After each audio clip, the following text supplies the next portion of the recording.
you could grab some coffee, grab a chair, and we want to get going with the presentation tonight. So thank you for being here. Appreciate your coming out tonight.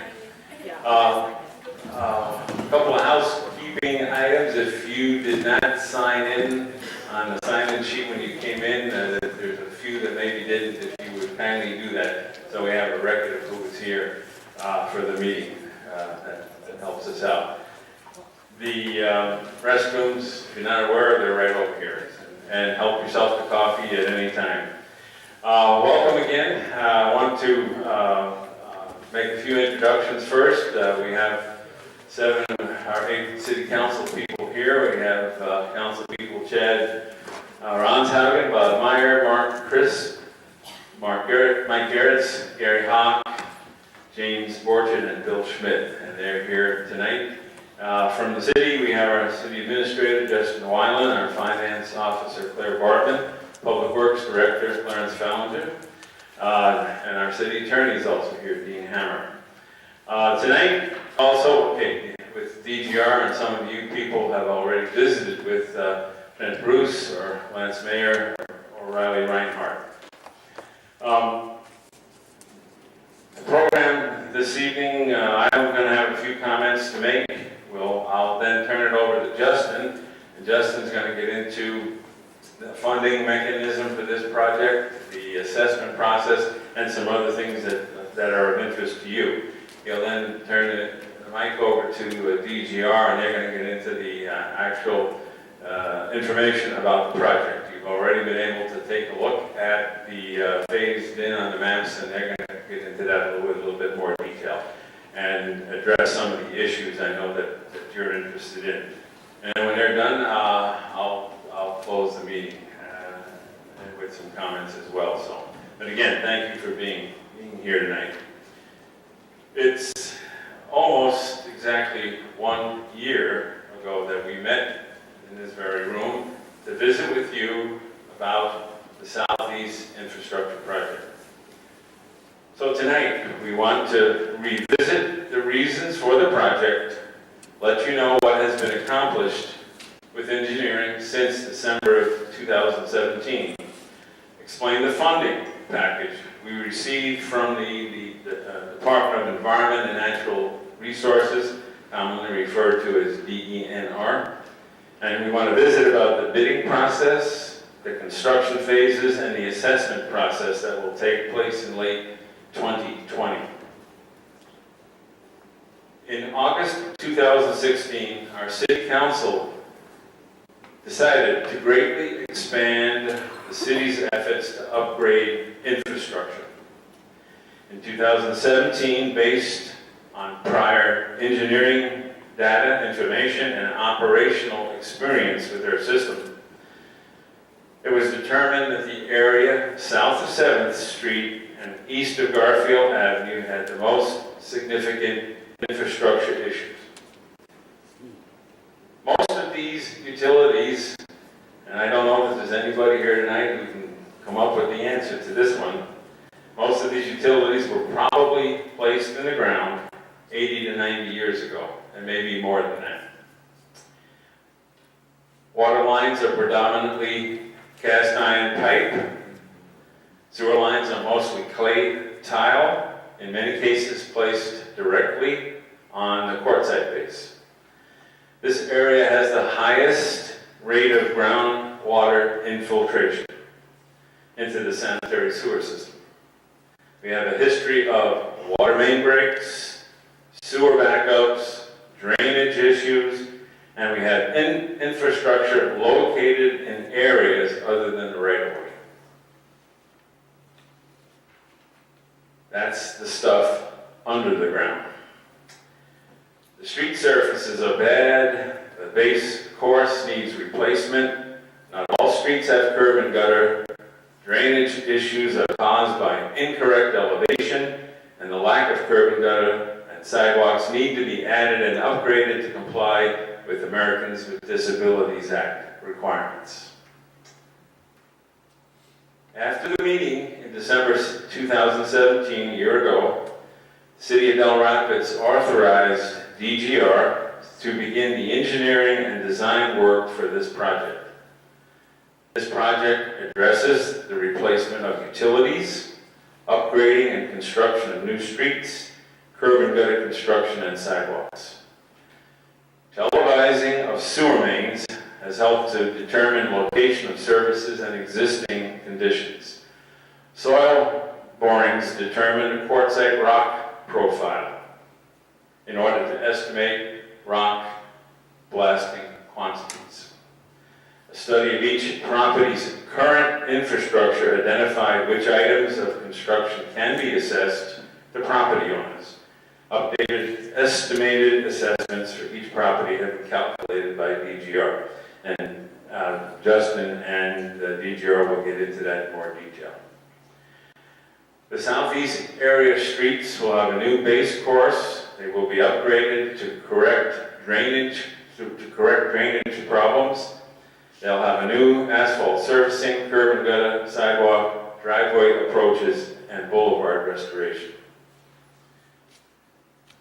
During the engineering design work, a number of issues were discovered concerning streets, right-of-way locations, the siting of structures in relation to the right-of-way, and the location of utilities. The engineering and design standards we use today were applied to the infrastructure system put in place 80 to 90 years ago. Many of you with concerns and issues have already met with Justin and DGR to try to reach a workable solution. And that opportunity to meet with Justin and DGR will continue as we approach the start of construction, and obviously as we get into construction, because once you start tearing into things, we know we are going to find out things we just did not know about. And I think a little later DGR can relate to their knowledge based on what they have discovered in that area of town and things they still don't have an answer for. The Southeast Infrastructure Project represents a major improvement to our water and sanitary sewer system. As you know, earlier this year, we began operation of the wastewater treatment facility plant, which is located out where our lagoons are. The reduction of groundwater infiltration into our sanitary sewer lines reduces the volume of wastewater processed by this plant, thereby reducing costs. So before everything went to the lagoons, we didn't care. Now it's all running through a plant, and that represents cost. Yes, there are other areas of Dell Rapids in need of an upgrade to infrastructure. Our capital improvement plan lists in priority the areas in Dell Rapids in need of restoration and upgrade. The Southeast Infrastructure Project is at the top of the list. As mentioned last year, it would take about $30 million to complete all the work that needs to be done over the next 10 to 15 years. Southeast Infrastructure Project begins the work of restoring and upgrading the essential infrastructure necessary for the future survival and growth of our community. The capital improvement plan is the roadmap for future mayors and future city council people as they work with restoration and upgrading of our infrastructure. We've tried to, I use the word institutionalize our capital improvement plan, and it's updated every year, but this is the roadmap. These are the things that have been identified that are critical to operating our utility system, and obviously the streets. Anyway, enough of me. This time I'd like to turn the mic over to Justin Weiland, our city administrator. I appreciate the work that he has been doing on this project, along with the people from DGR. There's been a lot that's happened in the last year. So Justin's going to talk to you about funding, assessments, etc. So. Thank you, Mayor Early. For those of you that don't know, my name is Justin Weiland. I'm the city administrator at City Hall. I've been the city administrator now for a little over 8 years here in Dell Rapids. My role for the city in general is I just oversee all the operations of the city, from the streets, to the water and the sewer, to the planning and zoning, to the parks and recreation, to economic development, just kind of everything in general as far as what the city's handling.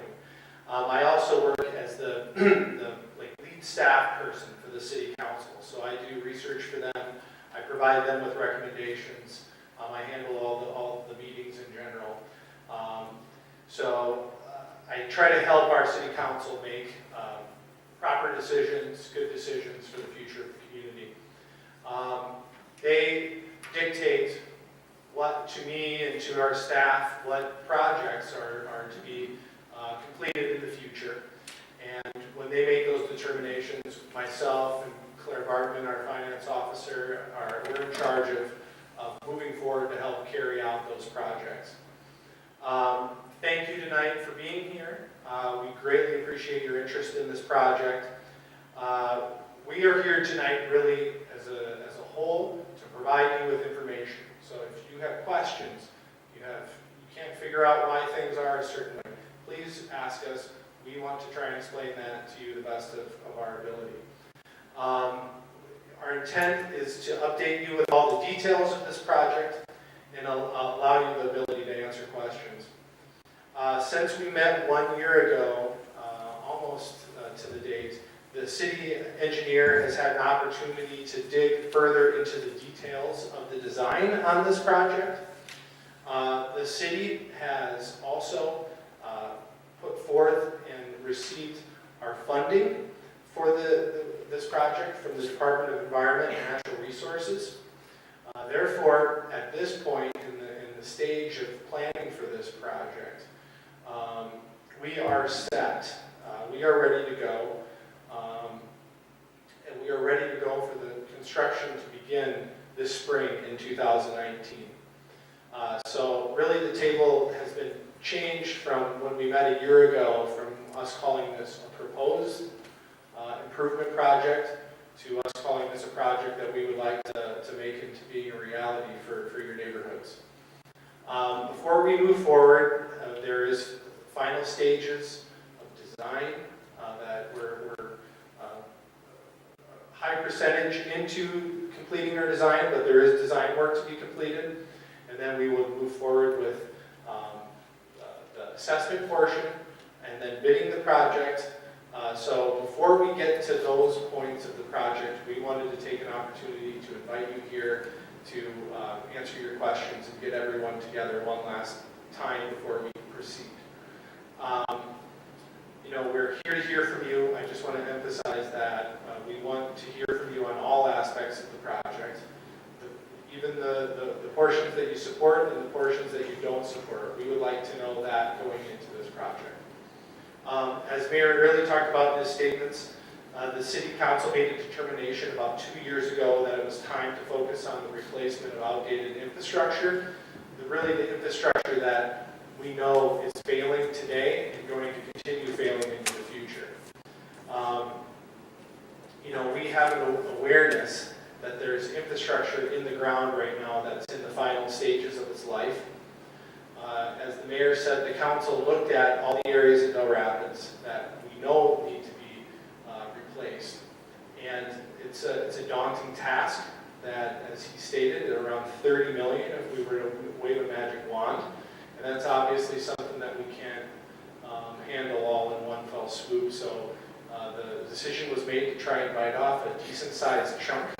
And so this would be considered the first phase of those infrastructure upgrades throughout the community. The southeast project was determined to be the location. I'm going to go through some of the details that Tom talked about. Bear with me. For those of you that were here last year, this is going to be sort of a repeat. But I didn't want to glaze over a lot of these topics and issues in case there's folks here that weren't here last year. So please bear with me through this. It might be kind of lengthy for me to walk through everything.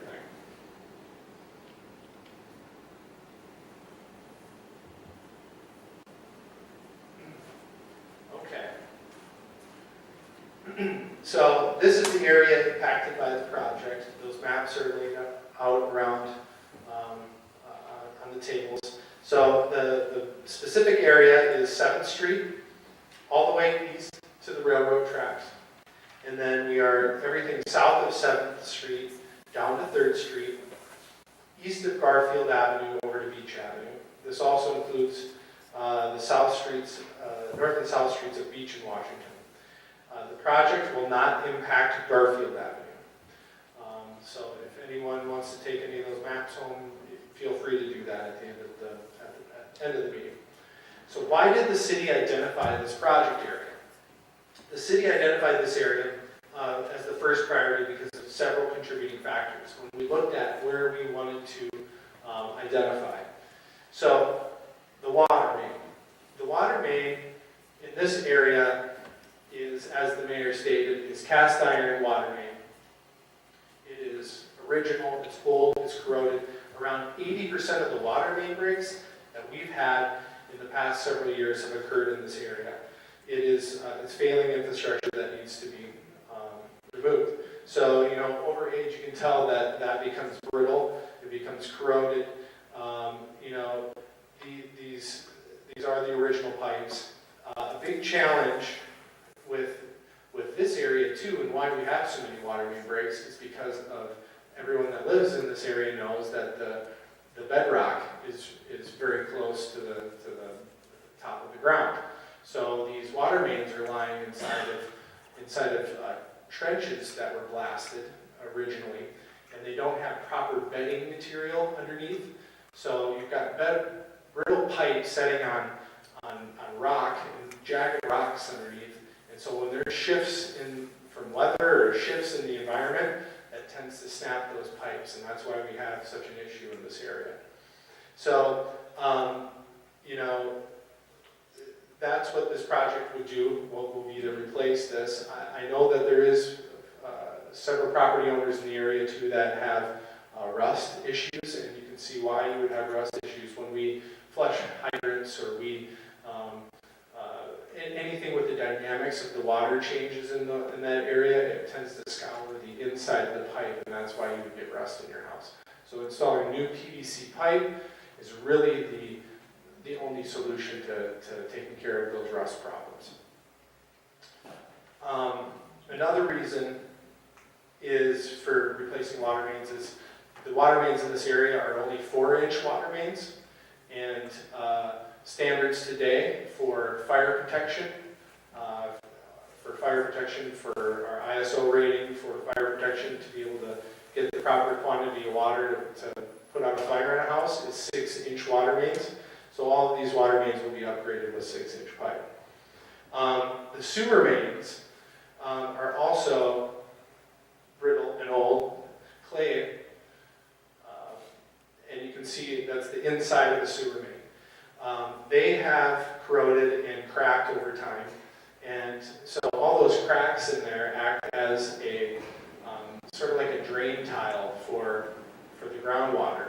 Groundwater gets into there, and that groundwater makes it to our wastewater treatment plant, and we're treating that water, which is, as the mayor stated, we have a treatment plant now, so there's efficiency costs associated with having to treat water that is not sewer. So for this project, this is really the two biggest reasons why we targeted the area. With the sewer pipe as well, there is several property owners that run into backed up sewer in their basements because of some of this pipe is so bad you can't push sewer down it anymore. Our city crews are out there on a very regular basis, once every 2 weeks, once every month basis, putting a jetter into those mains to make sure they're clean, so we're not having backups into people's basements. So, water and sewer, two large reasons. Water and sewer are also the reasons how we have the ability to get funding for this project, and I'll go into that in a minute. The street surface itself, I think that's self-explanatory in this area. You know, this asphalt surface is in extremely poor condition. You know, there's the absence of storm sewer in the area. There's the absence of curb and gutter in the area. that can help move water, so you have standing water, and that tends to deteriorate your streets very, very fast. So this project would go in and take care of grading everything properly, putting a new base course under there, making sure there's a good crown on the road, getting water to move appropriately and not to be standing around. And curb and gutter is an important aspect of putting in a good asphalt street. You need the curb and gutter on the edges to protect that asphalt. Storm sewer, I also will say that that will be installed in several areas where that is needed, and there is not much of that to begin with up in these neighborhoods. So all of these reasons combined is why the city identified this area as the highest priority location in Del Rapids to start these infrastructure improvements. So what will this project specifically replace? This project, because we're considering this a public improvement to the neighborhoods, we're basically going to replace all the infrastructure that lies within the city right-of-way. Okay? The city is proposing to replace the water lines, the sewer lines, the installation of a storm sewer in areas where it's needed, the installation of new base course material for asphalt, which will include asphalt streets, curb and gutter, and sidewalks. Sidewalks will be installed both where they currently lie and that they are out of compliance, and in areas that don't currently have sidewalks. It's also going to be necessary with this project, and you see some of those costs and those estimated costs that people have in front of them, is that there will be the need to replace driveways and approaches to tie into the new elevations of the street. The city, and I'll emphasize this, the city council has deemed this, that they would like this project to be done in accordance with the city's engineering design standards, which is a document that the city has adopted so we have uniform public streets throughout the city. So this has been designed by our engineer in accordance with those engineering design standards. So therefore, we plan to follow those design standards as closely as we can so that we have that consistency across the board for when it comes to maintenance of our streets for the future and the building things the right way the first time. So, what is the projected schedule for this project?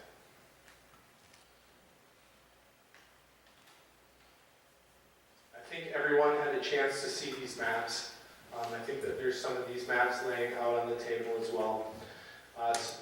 So the phasing of this project is as follows. That it's not incredibly clear up there, but also too, there's a project timeline that is up by Claire in the front area up there, and that lays out what we're proposing as far as all the steps that are going to take place in the next several months. It starts from where we started at the beginning and where we are today, and then where we'll be moving forward. So looking at that timeline, we are currently in the fall of 2018. We've completed a high percentage of the design. We've secured our funding, and we are here to try and make this project a reality. So this is considered a property owner meeting. We're in the process of continuing to educate and bring our property owners up to speed. And then after this meeting, the plan is to move forward with the special assessment process. Following that will be the bidding process, and that will occur in early 2019. So with that said, the construction would begin this spring of 2019. So the map up there shows that first phase. The first phase will be in 2019, and that's going to be basically the north end of the project. This is inclusive of 7th Street and 6th Street. Now, the city has determined, thinking about this, trying to think thoroughly through how to, lay this project out, that it makes sense to address 7th Street first, because we're going to need to route trucks across the east side over to the quarry and further east as well. So in order to disturb that truck traffic, we're going to need to phase in with detours, and the plan is to use 4th Street as a detour over to Beach and then up to 7th for that first year in 2019. So the reasoning for that is we have to get trucks through there. We can't build that street and have flaggers. It just wouldn't work. So 4th Street is not designed to withstand truck traffic, but with this project, we'll kind of ruin or see 4th Street deteriorate. We'd anticipate with heavy trucks, and then in 2020 we would be able to come in and repair 4th Street with a brand new street. So laying this out, 7th and 6th Street, it depends on the type of contractor that gets selected. That contractor might have a large crew, and they may want to also incorporate 5th Street into 2019. We will provide a contractor with that flexibility. So I just want to point that out. This is what we expect the contractor to get done, would be 7th and 6th Street. There's a possibility they might put 5th Street on there. Now, in the first phase 2, there's this red dotted line that runs through here, and that is the storm sewer infrastructure. That will also be completed in 2019. You can't start putting storm sewer infrastructure on the north end and then just cap it off. You have to complete that all at once. So that will also get done in 2019. Following 2019 construction, we will be moving on to that south end, which would be 5th, 4th, 3rd Street. And as I'm hoping that some of you may have asked the question about 4th and 3rd Street, that will be a challenging year as well, because we're going to be moving those utilities out of the alleys on 4th and 3rd Street, or relocating some of those utilities. So we'll be working very closely with all the property owners on the relocation of those utilities. Okay. Financing.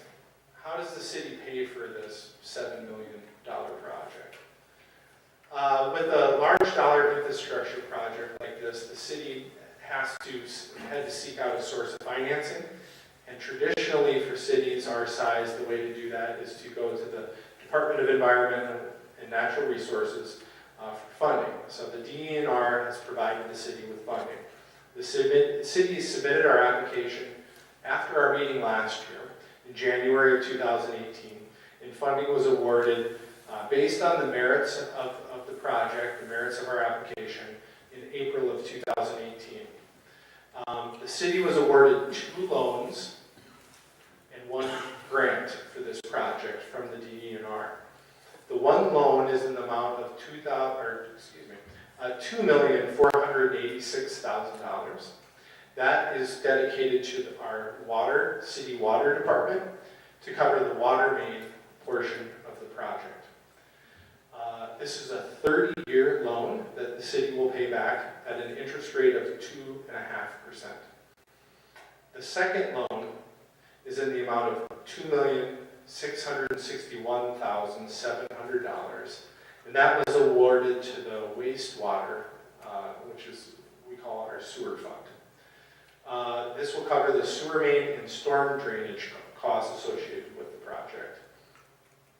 This is also a 30-year loan, but this is an interest rate of 1.5%. So we go through the DENR because we do get very beneficial interest rates associated with borrowing the funds for these type of projects. The water fund is responsible for paying back the water loan, and the wastewater fund is responsible for paying back the wastewater loan.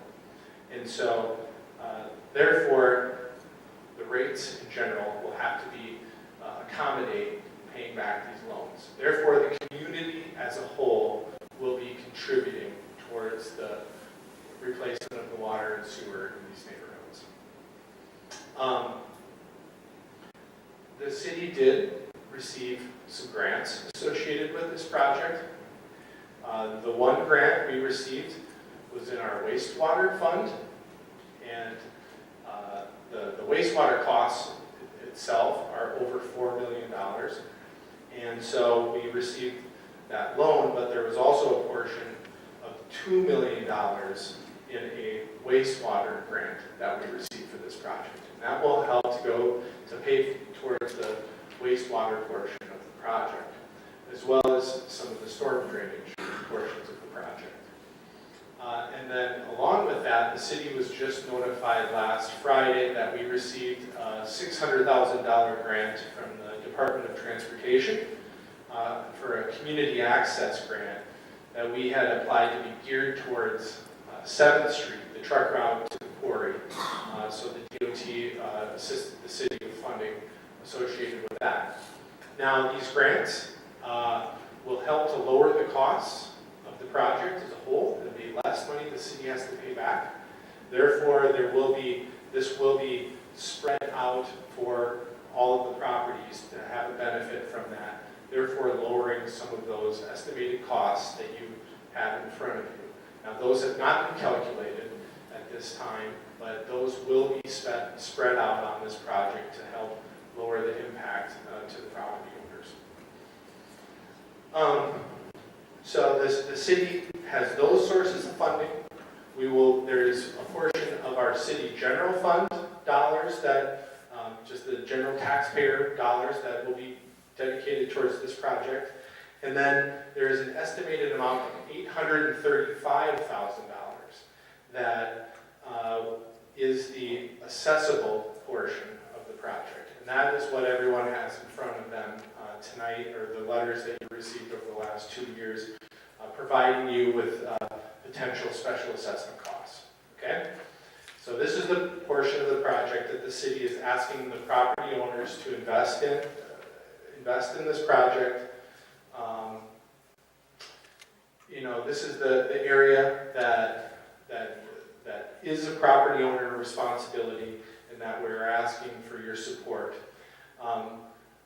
As we stated, and those that were here last year, I believe the mayor and myself really tried to state that we needed your participation and we needed your support with this project to make it a reality. And that your support is an investment in this project, and I'll talk about that a little bit more in depth here. So I say the word special assessment. What is a special assessment? A special assessment, technically, it's what it is. It's a method that cities use to make improvements to properties within the community. Okay, just a very basic term. It's a financing mechanism that allows a payment installation for improvements by those who benefit. The special assessment financing may be used by the city to assess the amount equal to the special benefit received by that property that is benefiting from the local improvement. So we are only able to assess the costs that are benefiting your properties. These special assessments are placed on the property to be paid over a period of years, and they can be paid on the property taxes. Okay? Basically, state laws allows the city to make improvements on your property that we can turn back and place on your property taxes to be paid over the course of a number of years. Okay. There is a guide to special assessments. If you would like to read all the law associated with that, the South Dakota Municipal League has a guide, and I printed out those so you can look through that. And if you have any questions, please talk to me. But I'm just going to walk through the process, because that's the process that we're going to be coming up on here in the next couple of months. So this process can be used when the city council has made the determination that an improvement is a necessary improvement. The process involves the city putting together estimated costs that that it will take to complete the project on your property. And that's what you have in front of you. And I want to emphasize those are estimated costs. Each property is provided with those estimated costs, and then they're broken into what the actual improvements that would be constructed and assessed towards your property. So you can see they are really broken out in detail into the portions that would be assessed, per linear foot or per square yard, whatever the case is. Okay, now that you have those, and we can try to answer any questions you have on those. So please ask me questions about that after or at City Hall at any point. But now that you have those, the city can set a date for a public hearing to consider what is called adopting a resolution of necessity. Okay, so it's anticipated that a resolution of necessity hearing is going to occur towards the end of January or early February.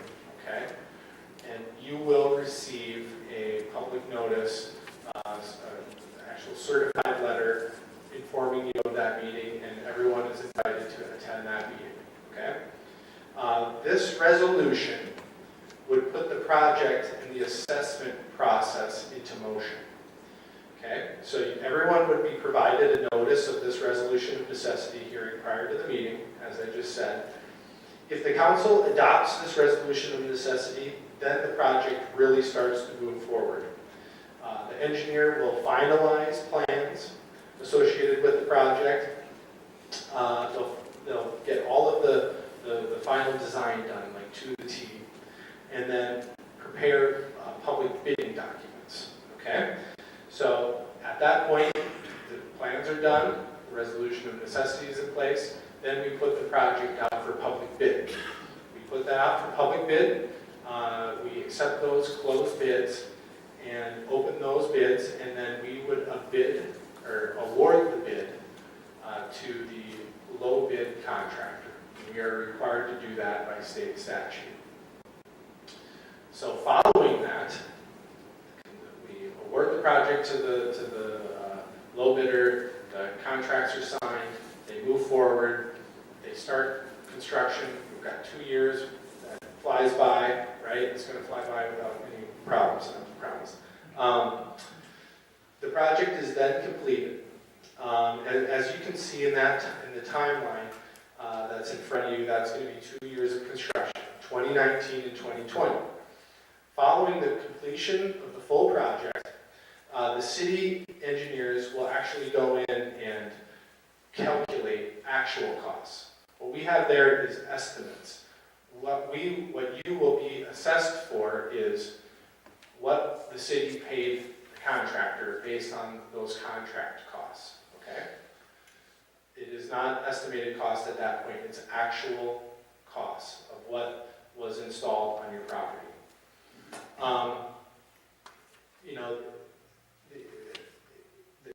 In that bid document, there is specific per linear foot for curb and gutter, per ton for gravel. Everything will be included in there, and those costs will be, or those quantities will be calculated specifically for your property. Okay. Actual costs, once those have been calculated, will be sent to you, the property owners. And again, a public hearing will be set for the adoption of a special assessment roll. Okay? So you'll receive another letter that has the actual costs, and then with a notice that the city will be adopting a special assessment roll. So that will go to the city council. If the city council approves that special assessment roll, then at that point, when that special assessment roll is approved, property owners would have 30 days to come to City Hall and pay that bill, those assessments in full up front, and so there wouldn't be any interest on that. If you would like the option, the city, after those 30 days, we send those assessments to the county. So that goes to the treasurer's office, and they take those and they put those on an assessment roll, toll that will be billed to your property over the course of a number of years. Traditionally, we have done that over the course of 10 years, but there was actually a question that came to me this evening about can we extend it longer than 10 years? And looking at the statute, it looks like we can do that, so I think that's a discussion that the City Council will have prior to the adoption of the assessment roll. So, I got a little off track there, but at the time that those special assessment rolls are sent to the county, there will be an interest rate that the City Council has set, and then those would be paid over the course of 10 years or 20 years. You would get those in your biannual tax statement, okay? So if anyone has any questions about that, please let me know. And then if you would like to know all the nitty-gritty details, they are in that special assessment guide that has been printed out. So if you look at this, the earliest that we put this together is for the payments to have to start coming in is 2021. So no one will have to, there won't be any payments made by property owners until 2021, okay? So everyone does have an opportunity to look at that and plan for that. And that was one of the reasons too why we tried to get together last year and inform everyone, so everyone kind of knew this was coming down the pipe. Okay, I'm going to try to wrap up here. Thank you for your patience. Specifically, what are we asking property owners to invest? And then, in turn, what is our responsibility for investment in this project? And I was asked that question actually earlier this evening. The city is going to be using the methods that we have used historically for how we assess public improvements to property owners, okay? And, you know, we've done many public improvements in the community, and we're going to be following the same trends that we have in the past. Specifically, those properties that do not have curb and gutter will be responsible for paying the costs for the installation of curb and gutter. So the way we've handled that is if you have the infrastructure, the city will replace it, and if you don't have the infrastructure, then you are responsible for replacing that infrastructure. So if a property has curb and gutter, the city will be replacing that, okay? Along the same lines as that, there's driveways that are going to need to be replaced, and we're asking you to replace your driveways as well as your approaches. There's some driveways that are going to have to go a little deeper into the properties, and we are working on a way to make that equitable for everyone, okay? And that is reflected in your special assessments. Okay, so now finally, the topic of sidewalks. The council has determined that sidewalks are necessary in all of the areas that have been determined in this project. Therefore, the installation or replacement of sidewalk that doesn't meet today's standards will be assessed back to the property owners, and those are reflected in your special assessment estimates, okay? Let me just kind of describe that a little bit. So there's properties that have sidewalk and properties that don't. Properties that currently have sidewalk, your estimated assessment reflects the full cost of replacing all of the sidewalk, okay? If it's 28, let's just say you've got 100 feet of sidewalk on your property. The engineers out on the job while the construction is going will determine what sections of the sidewalk are not ADA compliant. Those that have like a tree root has lifted one of the panels and you've got a trip hazard, or they've sunken in, or they're broken up, we will mark those. We will measure out those footages, and you will only be responsible for paying for the panels that were replaced. Okay, the city will replace the rest of the sidewalk at the city cost inside of this project. Okay, so what you see in your case scenario. Now, for those that don't have sidewalks, they will be assessed the full cost of the installation of sidewalks. Okay? And that is all to meet ADA standards. There's probably not a lot of the sidewalks that are there today. There are some, but a lot of you do have pretty decent sidewalks, but in order to match into your properties and meet the elevations of the new road, it's going to be still necessary to take a lot of those sidewalks out.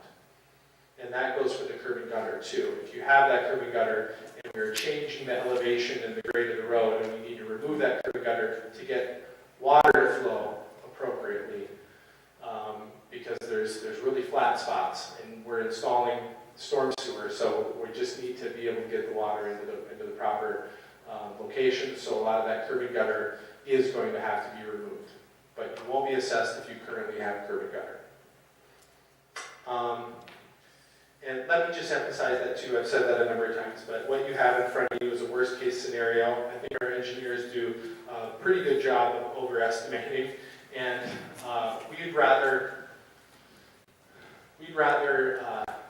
provide you with that up front so that you're planning for that than to come in afterwards and shock you with an extra $2,000. Say, sorry, we missed this by $2,000. We don't want to do that. We wanted to start high, and then hopefully those will be reduced. And we have seen those reduced in the projects that we've done with this engineering firm over the last several years.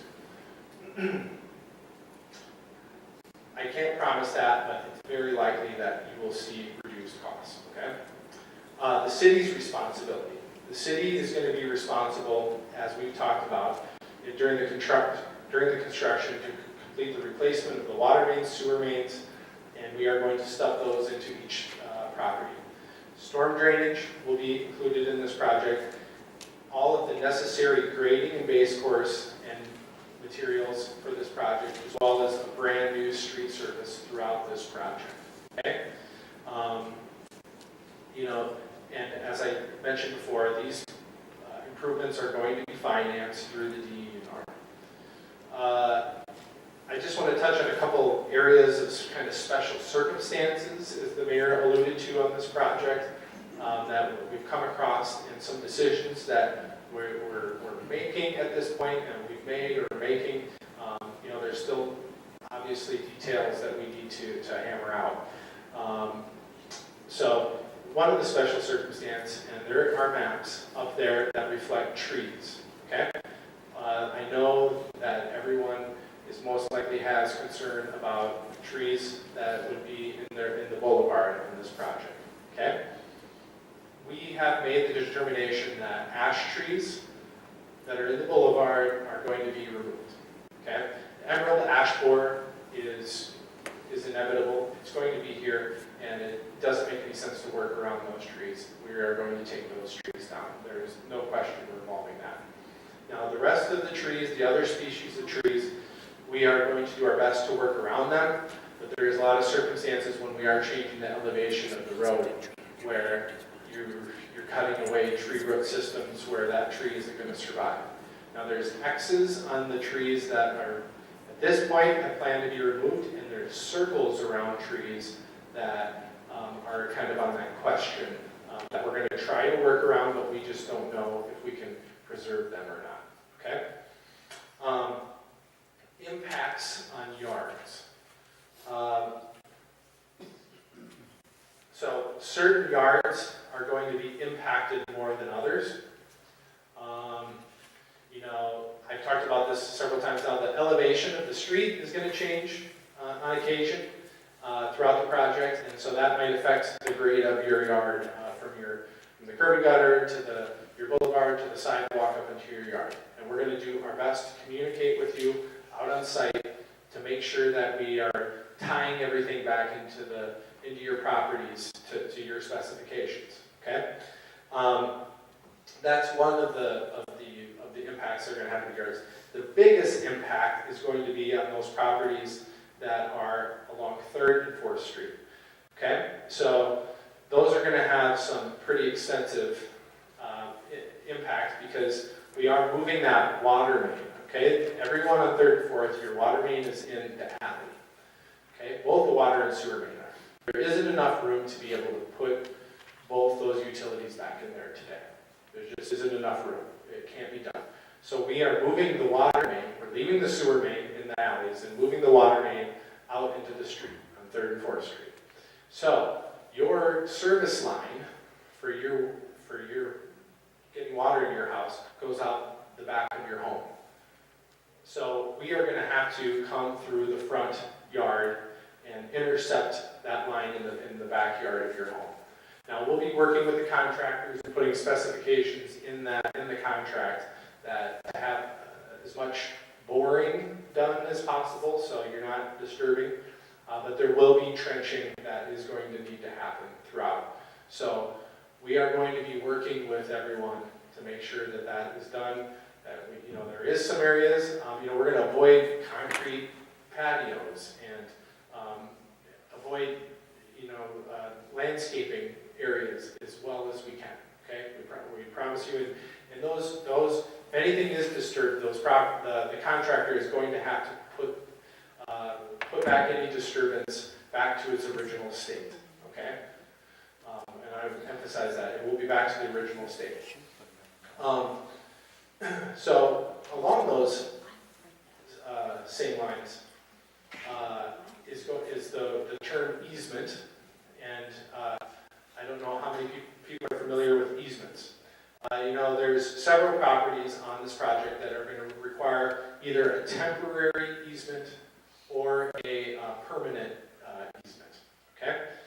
An easement is a document that will allow the contractor to come onto your property to work on the project. Okay.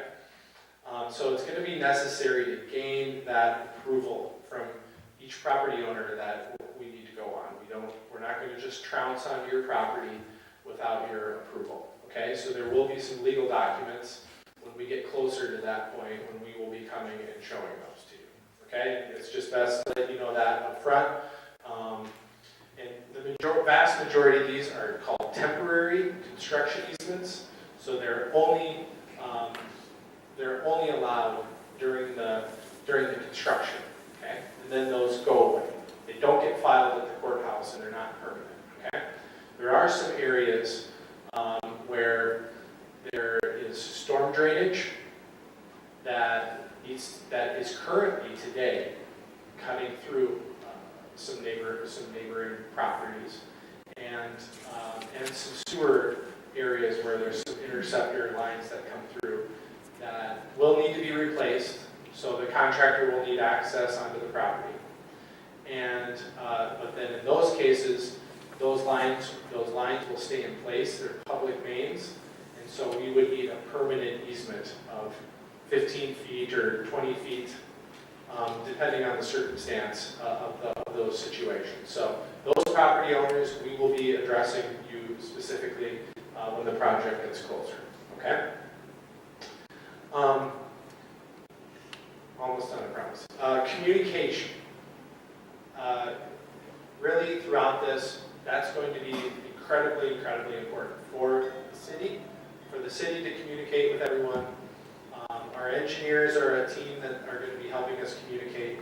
And once we hire a contractor, they're going to have a lot of responsibilities of communicating with you as well. That's everything from the assessment process, trying to communicate with you, to the construction process. Okay?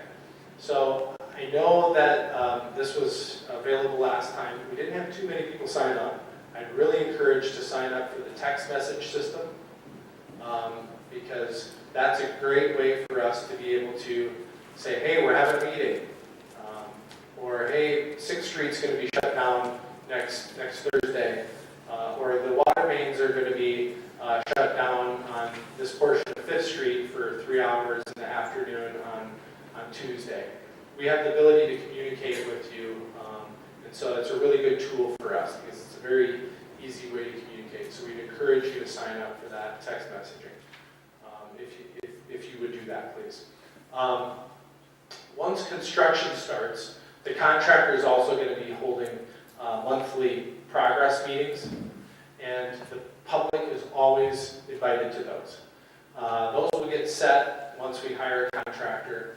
And so if construction's out of your neighborhood and you're having issues with something, if you're having issues with anything during construction, call us right away. Talk to Riley, who will be out on site a lot of the time. Approach him. If you're wearing an orange DGR vest, approach Riley. If you're having issues, always do that. But if you want to know more from the contractor about what's coming up in the future, attending those property owner meetings are really helpful. And as I said, those will get set once the contract is selected. Also, too, before construction starts, we'll have another big meeting with everyone, and the contractor will introduce himself, tell you what his plan is for the upcoming construction season. So, just in closing here, we asked you to this meeting tonight to provide further details on this. Really, this is a pretty epic, large-scale infrastructure project for the city. It is the largest capital project the city has taken on. And we really are here tonight asking you for your buy-in and your investment to make this project a reality. We're asking you to make an investment on this, what we deem to be really necessary infrastructure that is going to butt your property with curb and gutter, driveway, approaches, and sidewalks. The city and the community as a whole is going to also be investing in this project with the water, sewer, street surfacing, storm sewer infrastructure, as we've talked about tonight. And so we said this last meeting, but really if you picture what this is going to look like after this is done, it's going to transform these neighborhoods from having this subpar street surfacing to having really, really beautiful neighborhoods. It's really going to transform this. It's going to be a pain, but it's going to transform these neighborhoods and really have impact on these neighborhoods. So I want to emphasize this tonight. We are here tonight to ask for your support. I want to emphasize that we truthfully, we need your support to make this project a reality. Really, there's not a better time. The necessary funding for this project, which takes a good year plus to get that funding in place, is all in place today with great interest rates. We've had grants that we're going to be able to spread out to lower costs for everyone on this project. Really, this project isn't going to be more affordable in the future. Costs continue to rise. We have grants associated with the project. Really, it's not going to get any more affordable in the future. So really, the time for the lowest cost effect for everyone, for the city, for property owners, is to do this project now. All the pieces have been put in place to move forward. We are ready to go on this. So now is that time to complete the project. In order for the city to move forward with the infrastructure upgrades, we are going to need your support. With your investments and your support, without that, I'm here to tell you that I don't think we can find a way to make this project happen if we don't have your support on this moving forward. It's a crucial part of seeing this project continue. And really, I think since the beginning, we've tried to be upfront and honest with that. And,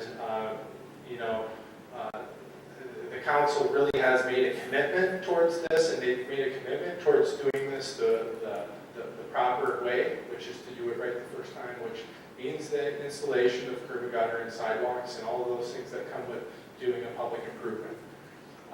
So really, we do plan on proceeding with all of those designs, as you see in the maps and you see in your estimated costs. Really, thanks for your patience. I know I say that more and more as we proceed with this project. It's not like we aren't all super tired of construction in Del Rapids at this point, and then this is going to be right in front of your doorsteps starting this spring. We understand that doesn't go beyond us, so we appreciate your patience. This project is going to have impact on everyone from access standpoint and everything. It's going to be a slog to get through it. I won't lie. But we're going to, emphasize these things with the contractor, that they need to provide access and they need to be communicating with you to make the project go as smoothly as ripping up the street in front of you and putting in utilities and everything as smoothly as that can go. We're going to try to make it go as smoothly as it can go. And you know, myself, or the rest of our city staff, our engineers, will always be there to answer questions and try to help you along the way. Again, I just want to emphasize, please let us know your concerns. Myself, mayor, city council, representatives from DGR, we're going to be sticking around tonight. If you can't get to us tonight, you're going to get out of here. Just get a hold of me. I've got cards up there. Please contact me. And we can sit down, have meetings, and we've done that with some folks up to this point already. We want to know your concerns.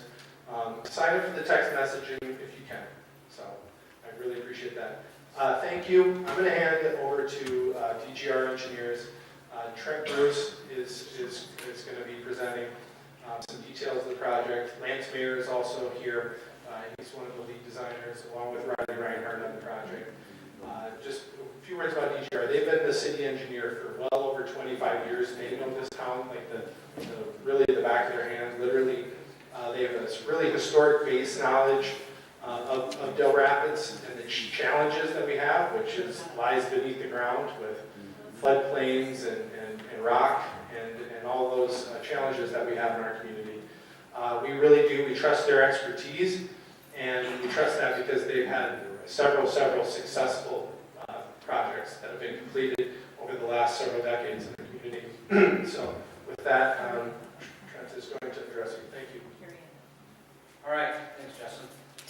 Trent Bruce, as he introduced me and Lance and Riley representing DGR, first to the city of Del Rapids and the citizens of Del Rapids. We appreciate the opportunity to work with you on these projects. Actually, Mayor Early asked me a couple months ago, we were at a conference, and he said, how long have you been doing this in Del Rapids? And so I had to go ask our folks, but we've been doing city engineering work in the city of Del Rapids for 34 years now. So most of the projects, it won't be too much longer here in the next 15, 20 years. We'll start to do some of the projects over again, I suppose, but most of the stuff we do has life expectancy of 50 years plus or minus. So general project background, we've talked a little bit about the extent of work. This is obvious up here, 7th to 3rd, Garfield to Beach, a little bit beyond that to the east along 7th. Also included in the project is a few blocks on Sunset Drive and another railroad crossing. Dell and Orleans will also be addressed as part of the project. So the design has mostly been finalized, still working some of the minor details and plan preparation. That's really where we go next, is putting the plans together so we can get final approval on them and put them out to bid.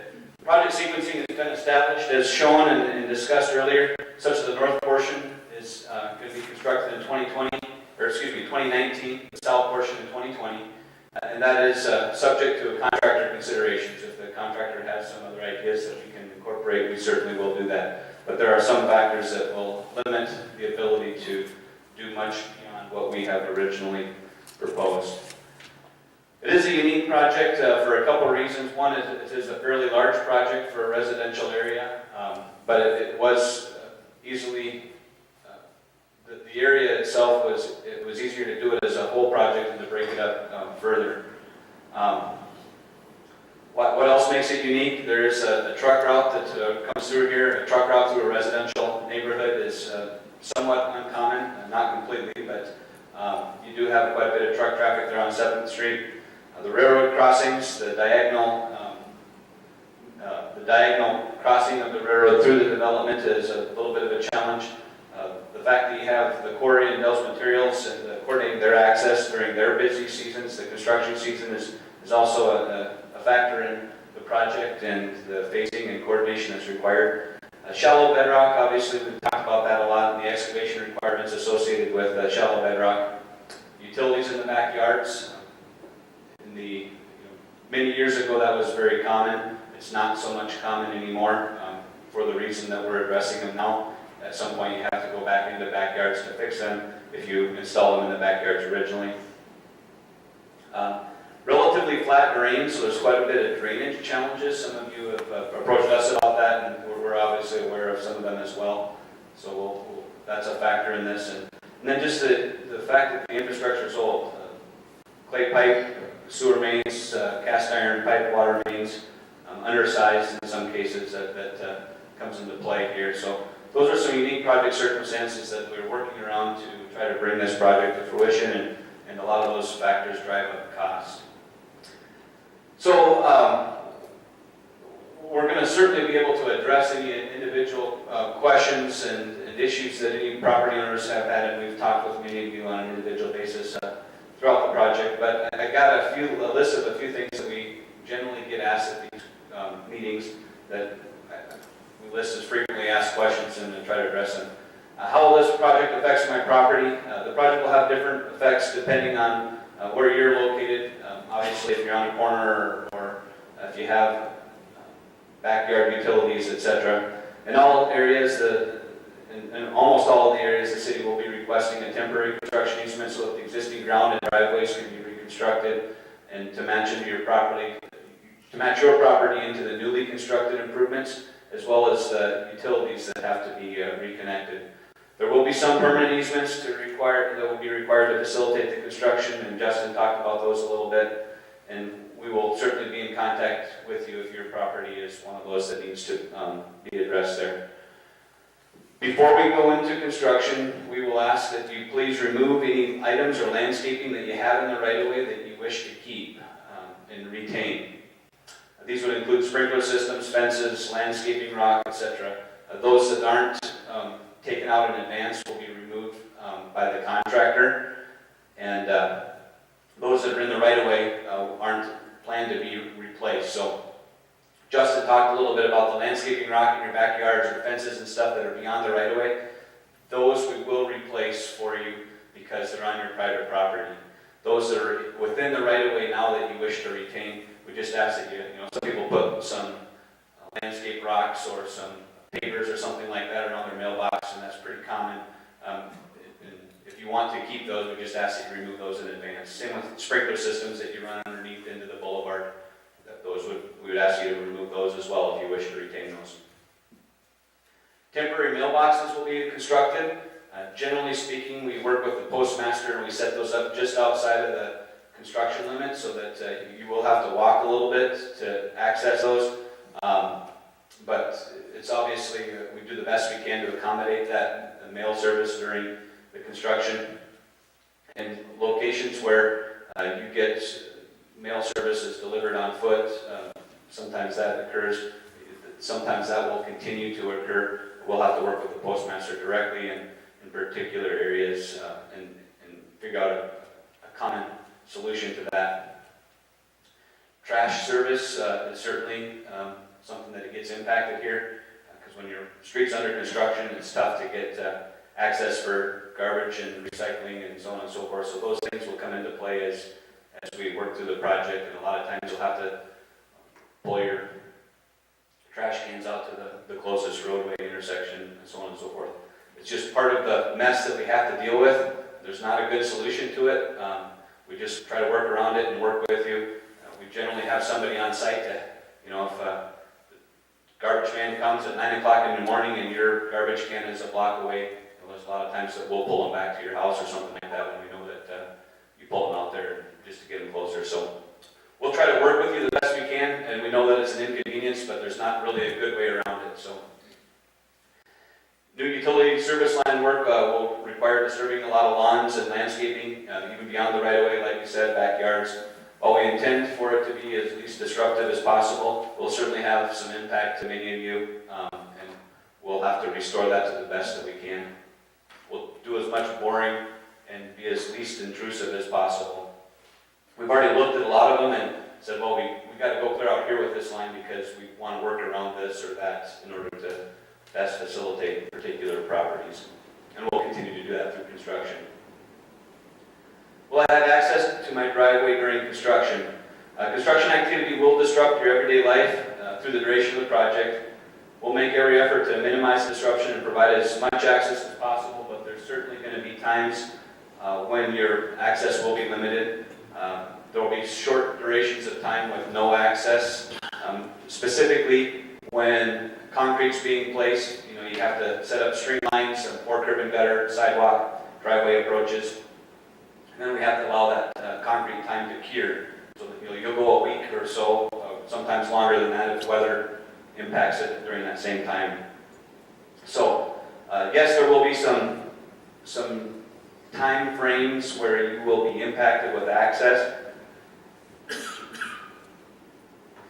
We'll give you as much warning as possible. Sometimes we don't get a lot of warning. Hey, we need to do this, or there's a change due to some other factor that all of a sudden we have to move in there. We'll try to work with you the best we can to give you as much warning as possible. And if you won't have access for multiple days, we'll certainly try to accommodate you to the best that we can. How will we keep informed of the project? Communication is important to us. We want to make sure that we're doing everything we can to inform you. And we have several ways to do that. Justin talked through a lot of them. But we'll also go door to door through the project and try to keep you informed as things happen, and let you know that the water's going to be shut off, or that we're going to have to flush this, or hey, the water might be rusty because we flushed the line today. Some of those things. So, contractor will hold monthly meetings at City Hall that the public will be invited to attend. Oftentimes they're in the middle of the day, so it's not real convenient for you, but we do keep meeting minute notes that we can certainly provide to folks that are interested, if that would be the case, and we'll provide some other things like door hangers when possible to keep you informed of project progress.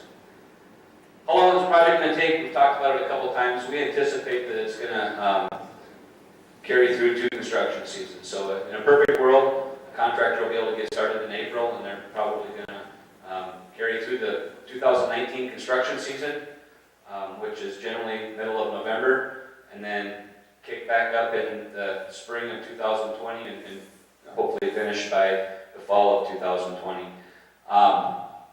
That's not a guarantee, but that's what we are hoping that the project looks like based on anticipated schedules. Get bad weather like we did this year, I'm not going to guarantee anything relative to construction timelines.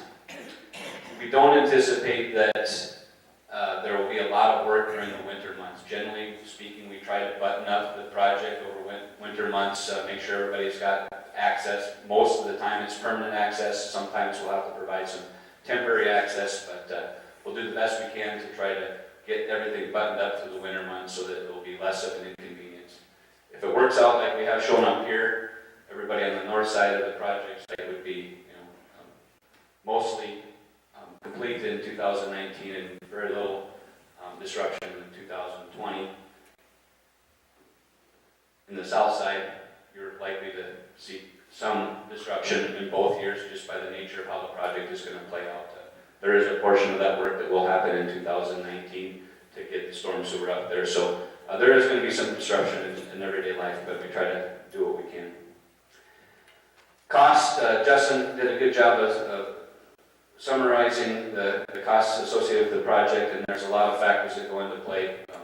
We work off of estimates until we push this project out to bid. It does have to go through a public bid letting process that requires the city to accept the lowest responsive bid for the work. We don't get to pick and choose the contractor that we want working on the project or that would best facilitate the project in all cases. So the cost is 100% dependent upon what that contractor's bids are and how that plays out through the public bid letting process. At this time, that's all I had for frequently asked questions and extents of the project. I'd be more than happy to answer any generic questions. If you have individual questions about your particular property, I just ask that we'll stick around. Fill out those comment cards. We will follow up with you directly if you fill out a comment card and close the loop on those issues. So I do encourage that. But is there any other generic questions that we need to answer relative to design or project sequencing and construction stuff? If not, I'll turn it back over to the mayor and we'll move forward. So thank you again for allowing us to be part of the project. Thank you. Thank you, Trent. And thank you, Justin. We should be getting maybe a half a credit for listening to all this engineering talk, right? Anyway, I do hope that you now have a much better understanding of about the size, the impact, and the importance of the Southeast Infrastructure Project. It's complex. As mentioned by Justin, we have a project which has the necessary funding in place to complete all aspects of the project. DENR approves and they support the project through their low-interest loans and the grant. The Department of Transportation supports our economic growth and development with the $600,000 grant toward infrastructure improvements on the 7th Street truck route from the city limits to Garfield Avenue. The engineering and design details are about 60% complete. And as mentioned, we anticipate opening bids for this project in March of 2019. I believe this project is greatly needed to improve and enhance your properties. This project is a significant and major improvement to the city's utility operations. But most important, we need your support. As Justin has stated, and I will state, we need your support, we need your commitment, we need your participation to make this project a reality. Each of you as property owners has the greatest stake in this project. You will be directly impacted either in 2019 or 2020. The financial commitment from each property owner is a significant investment on your part. We realize that. I and the City Council appreciate your willingness to make this investment in your property and in your community. We know assessments will differ from property to property, depending on each situation. The city will be committing funds, as Justin laid out to you. We will be committing funds to the project. And all, and I stress, all residents of our community will see an increase in their monthly water and sewer rates to help to pay for the project utility part. So all of us are affected by this project. We are all members of the Dell Rapids community. Our community continues to grow with new businesses and industry. We have seen significant additions to the Vegan Industrial Park, and we continue to have inquiries and an interest in Dell Rapids as a location for other businesses. I and the City Council are asking you to join with us as a partner in the Southeast Infrastructure Project. Without your support and participation, the Southeast Infrastructure Project will not take place. It's that simple.